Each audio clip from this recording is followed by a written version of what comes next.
Bonjour à tous, je m'appelle François Maillot, je suis médecin interniste au CHU de Tours et je suis ravi de faire cette présentation aujourd'hui pour la filière FAI2R qui concerne les maladies héréditaires du métabolisme, qui est une discipline qu'on a développée ici à Tours, et de regarder quels sont les liens potentiels avec les maladies auto-inflammatoires, en essayant de répondre à la question bien difficile qu'on m'a posée à ce sujet. Je n'ai aucun lien d'intérêt à déclarer concernant cette présentation. Et voici le plan de mon exposé qui va se présenter sous la forme de 4 questions et d'une conclusion. Premièrement, la première question, c'est quand on parle de syndrome systémique auto-inflammatoire, de quoi parle-t-on? Quand on parle de maladie héréditaire du métabolisme, de quoi parle-t-on également? De façon assez rapide pour définir les choses. La deuxième question qui vous est adressée finalement en tant qu'auditeur, c'est est-ce que vous connaissez une maladie systémique auto-inflammatoire d'origine métabolique? Pour ouvrir le débat. Ensuite, quand on aura répondu à cette question, c'est y existe-t-il d'autres maladies auto-inflammatoires d'origine métabolique? Et enfin, la question difficile qui m'a été posée, qui était de dire, est-ce que quand on pense à une maladie auto-inflammatoire, on peut éventuellement diagnostiquer une maladie héréditaire du métabolisme? Et j'ai traduit cette question de la façon suivante, est-ce qu'une maladie métabolique peut mimer un syndrome auto-inflammatoire, oui ou non?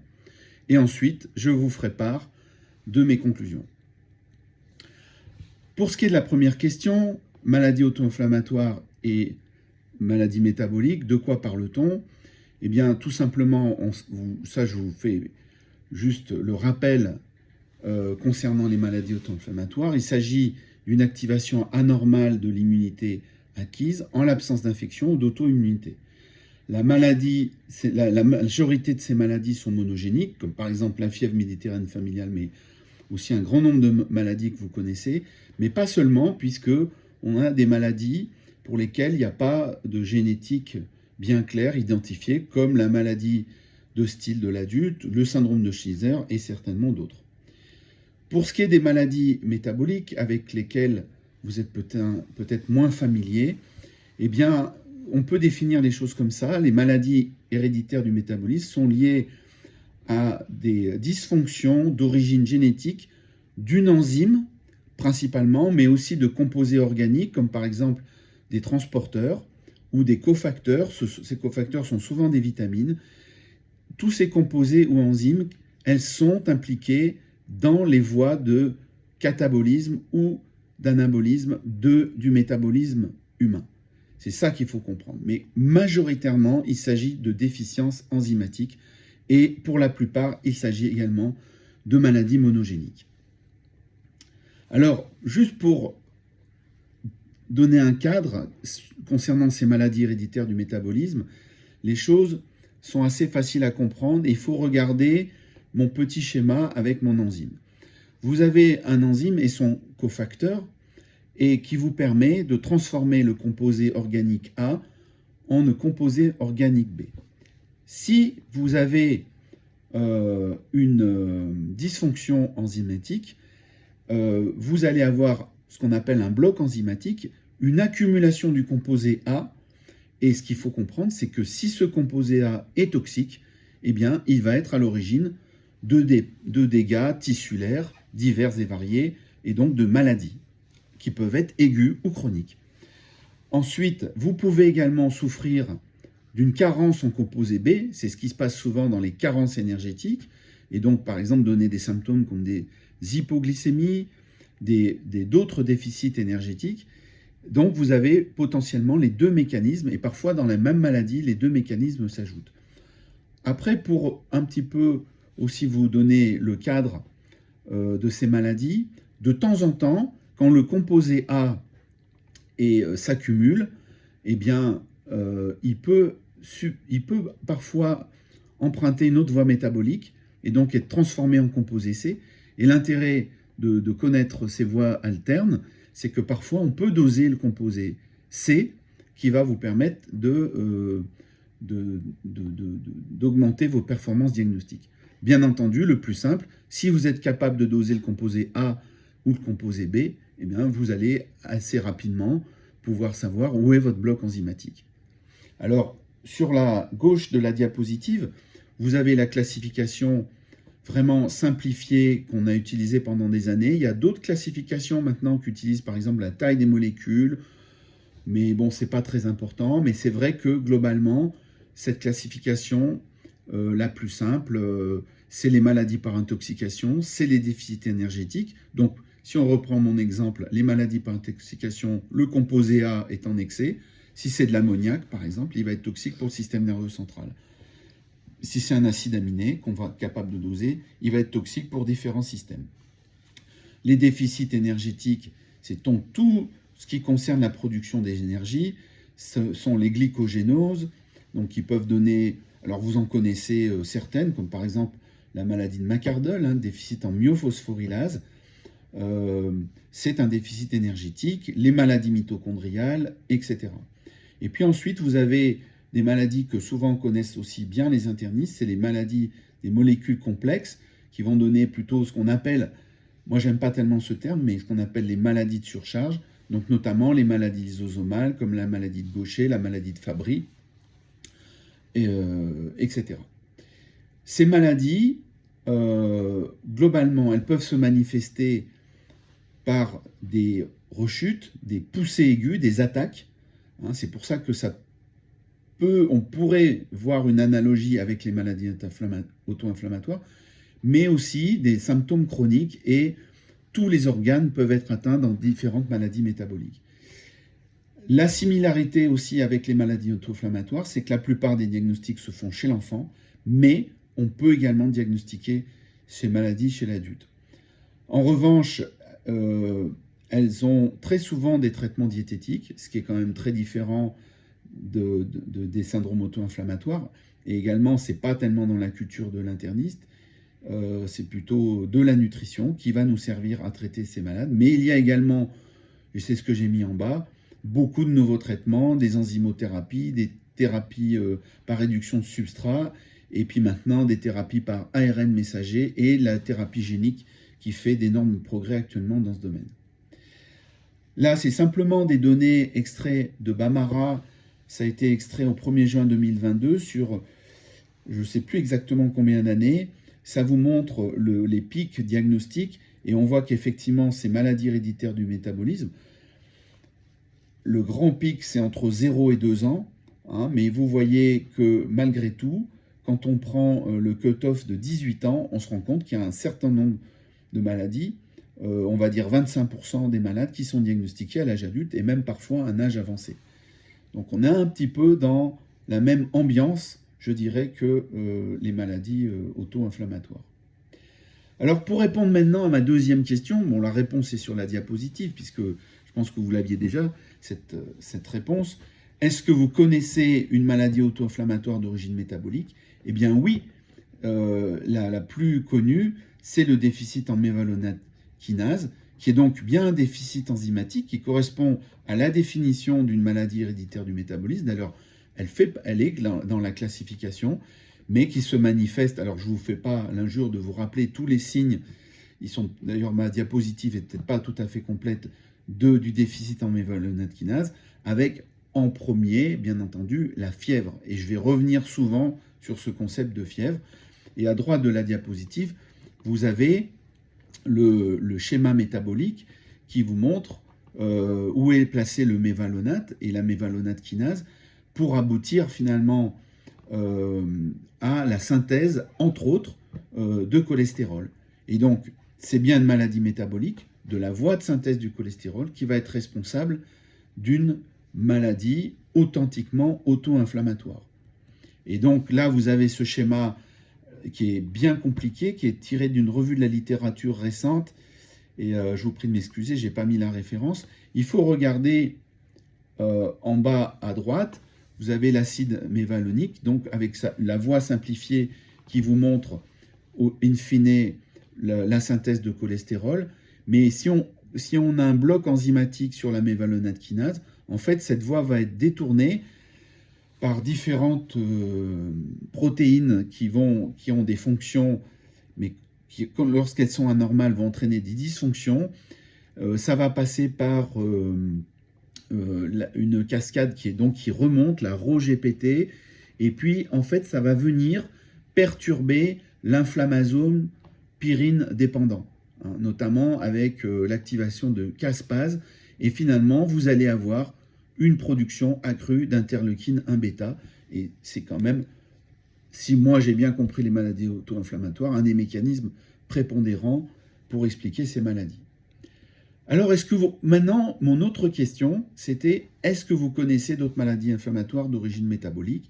Eh bien, il y en a une tout à fait nouvelle qui est très proche du déficit en mévalonate kinase, puisque ça a été décrit et confirmé génétiquement en 2023, c'est le déficit en phosphomévalonate kinase.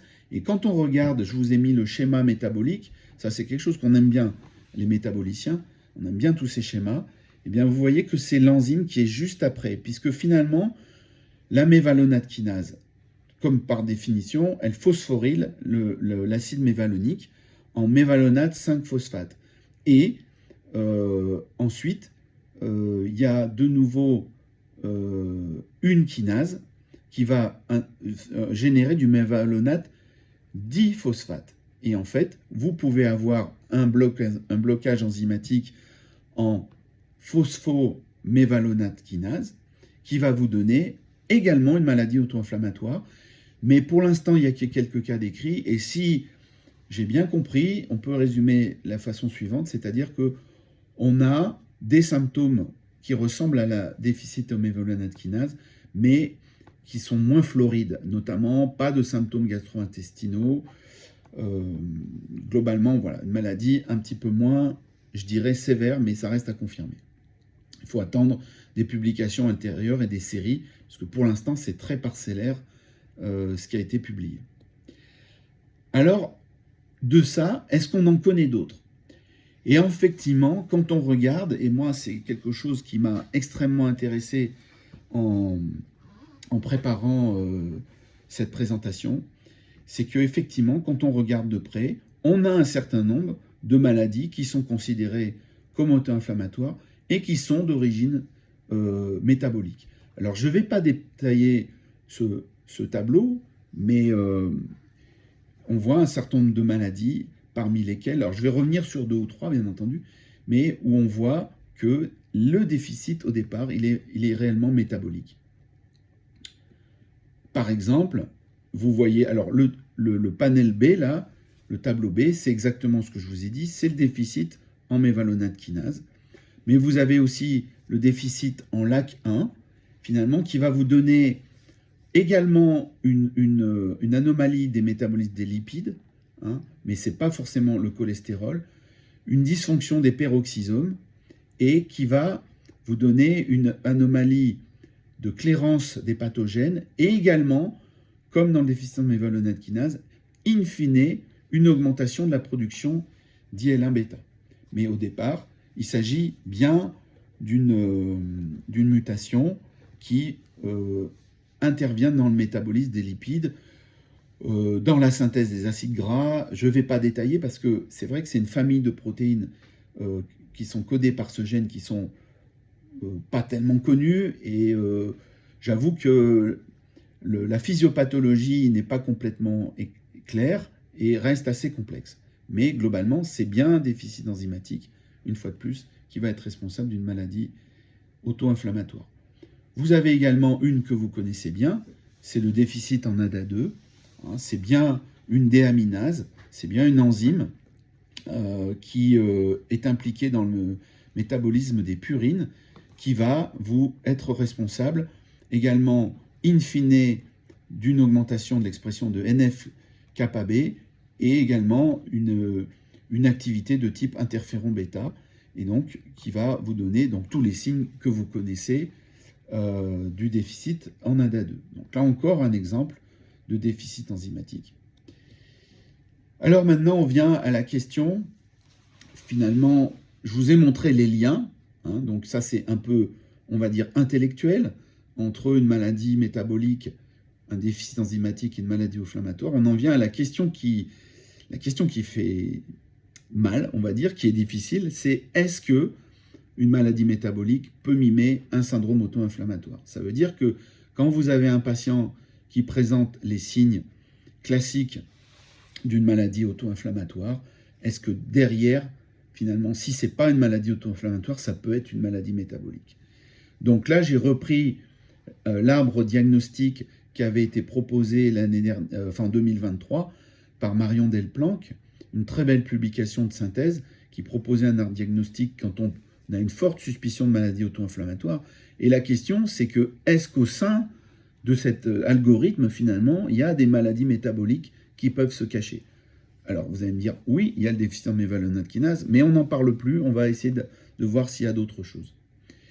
Alors, quand on regarde la méthode que j'ai employée pour répondre à cette question, j'ai regardé d'abord ce qui nous intéresse, nous, les médecins cliniciens, c'est-à-dire la clinique, la présentation des malades.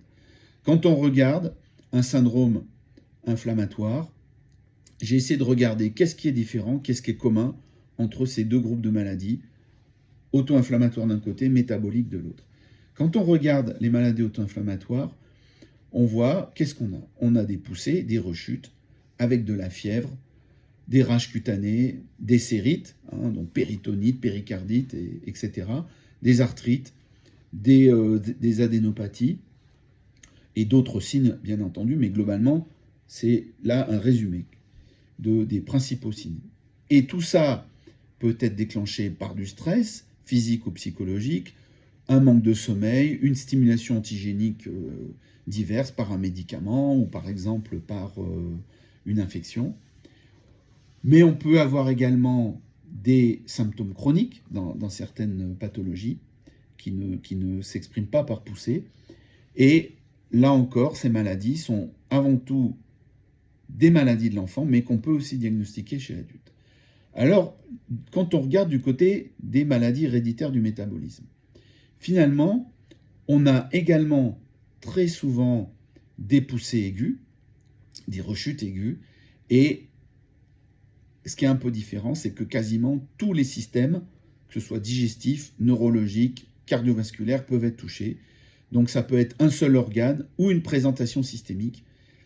Et par contre, la question de la fièvre, en tant que symptôme de la maladie métabolique elle-même, donc j'ai mis 3 points d'interrogation, mais la réponse, c'est plutôt non, à part le déficit en mévalonate kinase qui est une exception, mais la fièvre ne fait pas partie des symptômes qui font penser à une maladie métabolique. Donc on voit déjà une grosse différence.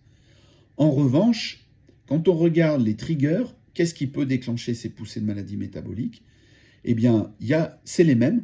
Par exemple, peut y avoir le stress, mais ça peut être la fièvre. Et c'est là que c'est intéressant, c'est que souvent, dans les maladies métaboliques, on a un état basal qui est stable et on a une petite infection ou une grosse infection, mais ça peut être une infection banale qui va vous conduire à un état fébrile, qui va déstabiliser le système et entraîner une poussée de la maladie métabolique. Donc en fait, on pourrait dire que la fièvre, quand le malade se présente, il peut être fébrile. Ça ne fait pas partie des signes de sa maladie métabolique, mais c'est parmi les facteurs déclenchants. Et c'est là que potentiellement une maladie métabolique pourrait mimer un syndrome auto-inflammatoire. Alors pourquoi la fièvre? C'est qu'il y a d'autres circonstances aussi, comme le jeûne ou certains régimes particuliers, qui vont entraîner ce qu'on appelle un état catabolique. Et finalement, le grand facteur de décompensation des maladies métaboliques, ce sont les états cataboliques, quels qu'ils soient. Il y a aussi certains médicaments.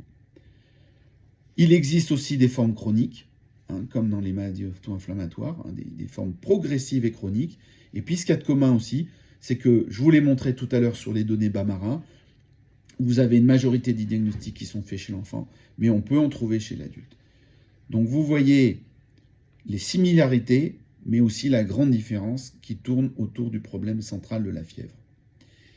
Quand quand on essaie de comparer ces maladies, et quand on regarde maintenant ce qui se passe au niveau sanguin, globalement, ce qui est essentiel pour diagnostiquer une maladie auto-inflammatoire, c'est d'être capable de montrer que les marqueurs périphériques systémiques d'inflammation sont élevés, comme bien entendu la CRP, les neutrophiles, mais il y en a d'autres, la ferritine, etc., etc.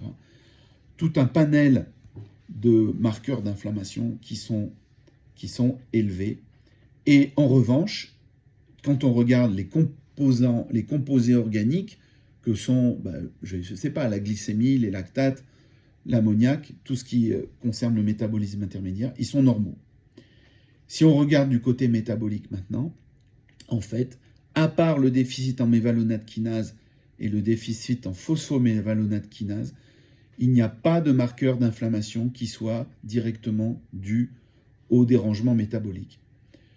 Ce qu'on peut avoir, et vous l'aurez compris d'après ma diapo suivante, c'est qu'on peut avoir une inflammation systémique qui peut être liée au facteur déclenchant. Si vous avez une maladie fébrile qui vous déclenche la poussée métabolique, effectivement, cette maladie fébrile peut s'accompagner, et en général s'accompagne d'une élévation de la CRP et d'autres marqueurs d'inflammation. Et c'est là qu'on peut voir finalement potentiellement des similarités. En revanche, on va trouver, quand on explore nos malades, quand on suspecte une maladie métabolique, des anomalies métaboliques qu'on ne trouve pas dans les maladies auto-inflammatoires. Donc par exemple une hyperammoniémie, une hypoglycémie, des lactates élevés, une acidose métabolique. C'est tous ces petits signes qui nous font tiquer et nous font penser métabolique quand on est dans un contexte évocateur. Alors, finalement, je reviens à ce problème de la fièvre. Est-ce qu'on pourrait dire que des attaques récurrentes de maladies métaboliques provoquées par des maladies fébriles pourraient mimer des syndromes auto-inflammatoires? Si on raisonne simplement, on pourrait peut-être se dire oui, pourquoi pas, hein. Mais en fait, quand on regarde, donc l'histoire clinique pourrait suggérer, vous avez un malade qui présente des symptômes aigus, divers et variés, mais dans le cadre d'une fièvre, donc rien ne vous dit que la fièvre est simplement le facteur déclenchant, simplement, ce sont les critères cliniques qui font que, globalement, il y a une différence. Pourquoi? Parce que, par exemple, je vais vous donner un cas clinique et je vais vous illustrer tout ça. Je pense que la clinique est bien différente et nous permet de ne pas confondre les deux. Alors, c'est un cas qu'on a eu l'année dernière, en décembre 2022, donc il y a presque 2 ans maintenant, on va dire. Donc c'est une patiente de 69 ans qui, depuis l'âge de 12 ans, a fait des épisodes récurrents de douleurs musculaires intenses accompagnées de fièvre. Globalement, dans sa vie, elle a fait 5 ou 6 poussées. Et donc en décembre 2022, elle nous est adressée par une clinique pour une suspicion de myosite, parce qu'en fait, elle est hospitalisée pour une pyélonéphrite, elle est très fébrile, mais immédiatement au décours, elle a des douleurs musculaires très intenses, elle n'est pas capable de se lever de son lit, elle a une rhabdomyolyse biologique avec des CPK qui sont de l'ordre de 60 000 unités, et quand nous, on la voit déjà rapidement en 48 heures, elle s'améliore cliniquement, et les CPK diminuent très rapidement, ce qui ne nous suggère pas tellement une myosite. Et au final, moi, c'est l'histoire clinique, ces récurrences de myalgie, parce que ce qu'elle racontait, c'est que même pour une infection banale, une petite grippe, elle était clouée au lit pendant 8 jours avec des myalgies qui étaient bien supérieures à ce qu'on peut attendre dans la grippe, parce qu'on a des myalgies dans la grippe, bien entendu, mais là, elle était vraiment alitée, 8-10 jours.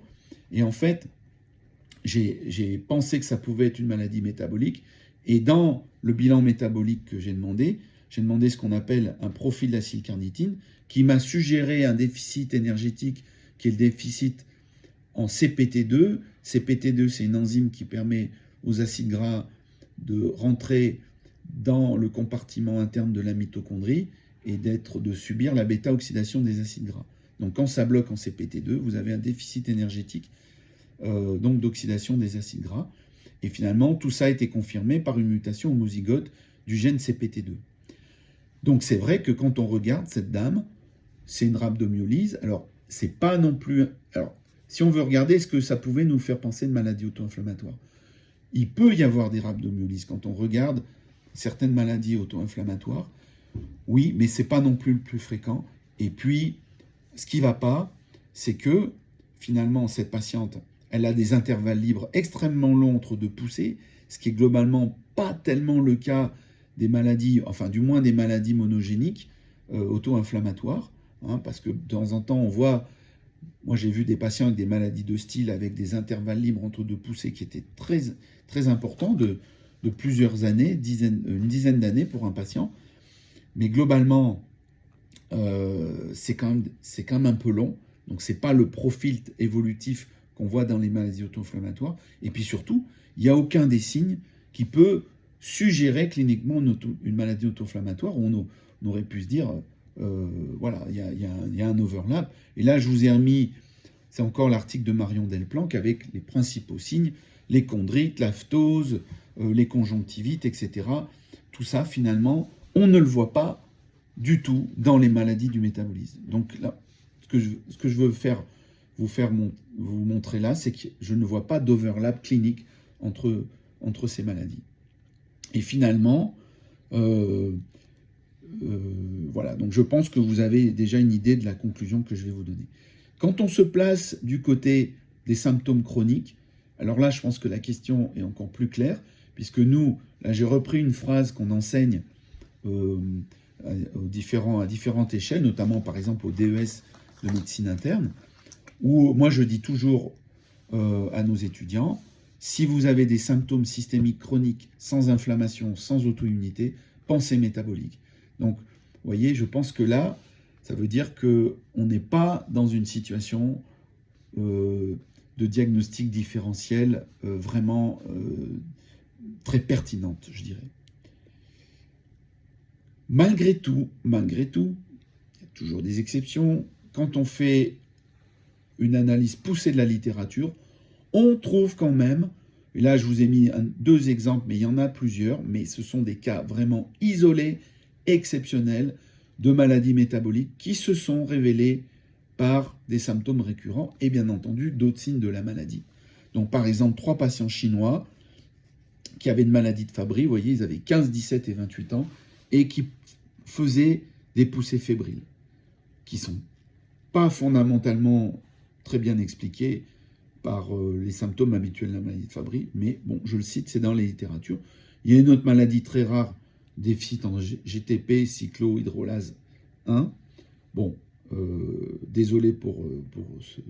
Mais c'est un patient de 5 mois qui s'est présenté avec des crises fébriles et ils ont trouvé ce diagnostic qui est un diagnostic d'une voie de synthèse d'un cofacteur d'une enzyme qui sert à métaboliser la phénylalanine. Donc bon, voilà, exceptionnel.